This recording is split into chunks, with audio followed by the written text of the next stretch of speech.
ഓലപ്പടക്കൊണ്ട്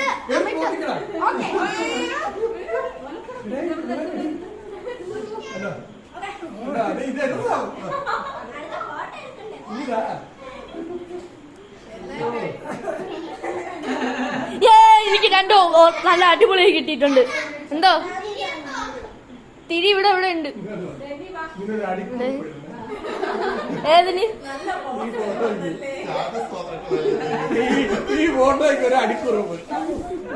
അമ്മിട്ടുണ്ടോ ഓലപ്പടക്കൊണ്ട് തുപ്പിരിയുണ്ട് എല്ലാം. അമ്മ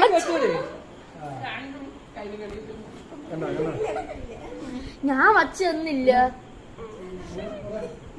ഞാൻ എടുത്തിട്ടുണ്ട്.